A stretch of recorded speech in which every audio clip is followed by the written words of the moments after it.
used to describe my practice as like paintings and drawings, but the more I look at it, the more I notice that now it's more collage. Like that is the main thing, whether it's digital or physical, like actual paper. Because for the past let's say 3-4 years, I've been producing a lot of image that like paintings that I would do mostly from photos and mostly black and white. So I've produced a lot, like kind of without knowing what to do with it exactly. Like it wasn't really clean enough to be shown, like wasn't totally enough to be something in itself, each piece, but it was more like part of something. So I think I've developed like a vocabulary of things, and this past year I've been like remixing it, like cutting and pasting, and so yes. You also had a video work. Do you work on your videos yourself, or someone is helping you with that? My boyfriend Boris Geoffroy is doing the music, but except for that, I do everything, and it's the same process because it's video, but it's like this little animation loop, so it's really close to still image, and it's collage. It's also part of the same corpus of work that I developed in the last few years. You're here for an artist residency. Do you think it changed your work? Did it affect how you see it? Yes, because it's a residency. I don't do a lot of them, but it's always a little adventure, because it even starts when you pack your things, like what you bring with you and what tools and what you're gonna do. And then you go somewhere and you're like a new culture, you kind of give up on who you are, where you live, and you're someone new, so everything can happen. And it's also a format, like this is 1 month. And even though it was an open-end residency, I see it as I wanted to have something finished at the end of it, so it's good. When first someone like me who has like a hard time finishing stuff, this is really good. Was it your first residency? No, I've done some in the past, but it's been a while. Okay, do you think Belgrade specifically affected your work? I think so. Yes, I think so. It's hard to say precisely in which way, but I felt it's a place where it was really easy to meet people. People were really open, and things are accessible, even for someone like me who doesn't speak the language.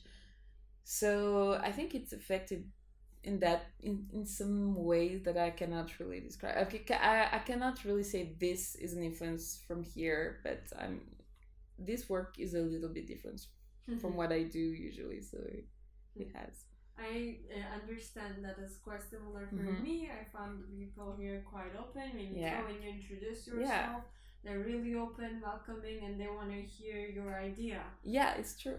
Yeah.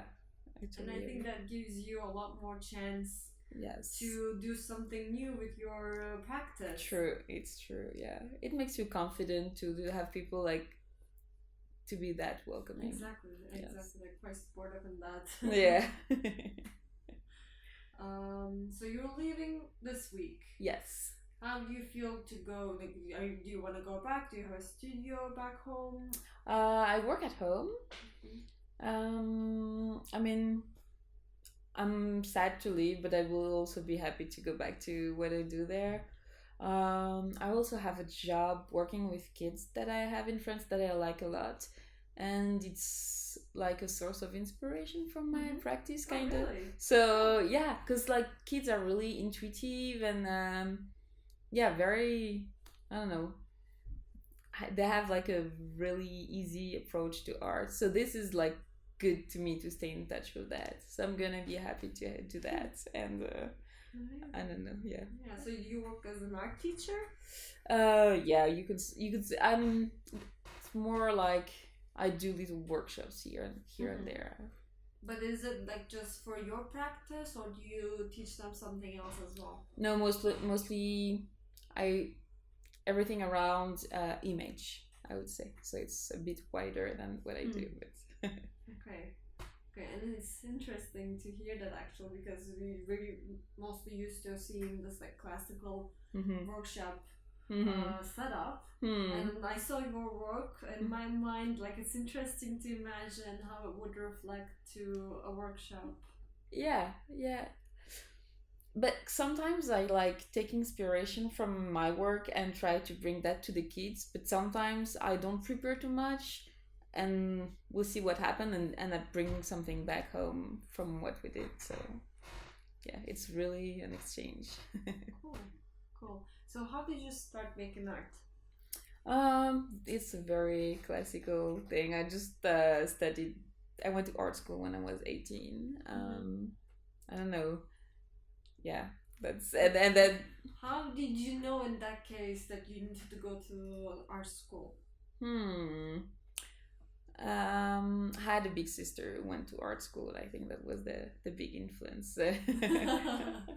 Yes, and so when I was a teenager, I met all her friends, and I thought, I could be doing that. That would be cool. So was it the practice that got to you, or was it like the environment? Both. I think both. Yeah.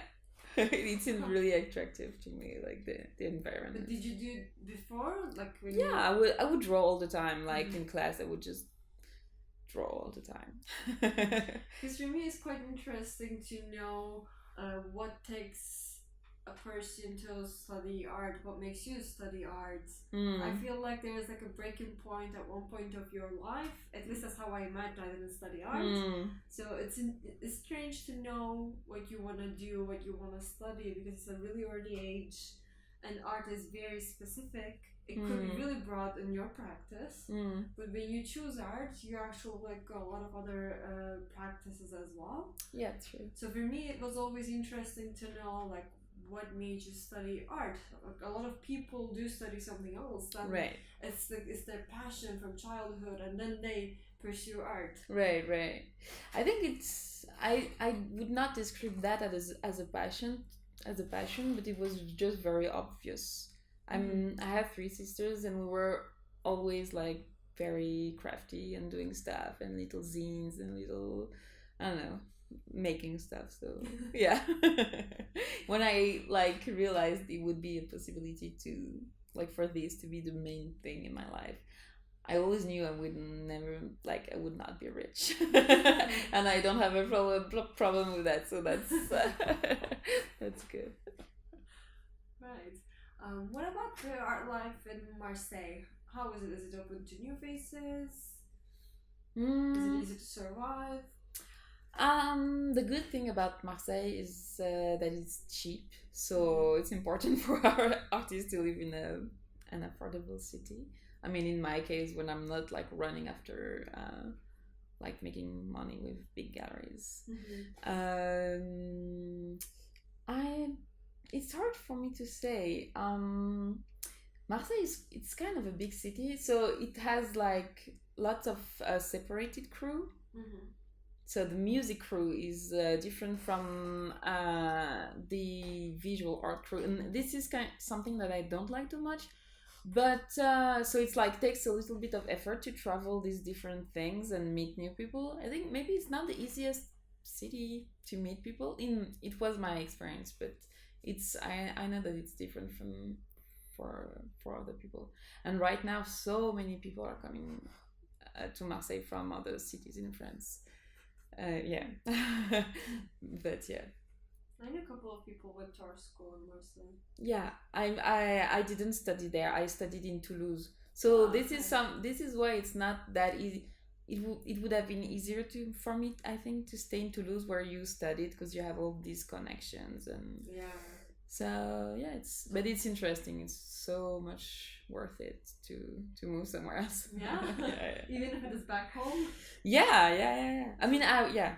What made you move back home after? I mean, I'm not from Marseille. I'm from the center of France. So I'm somewhere where there's no city. I had to move away to study. Okay, got it. Yeah. No, it was a new place for me. So what made you move there in that case? I think I went there for an exhibition, and the city has such a strong spirit, and it's on the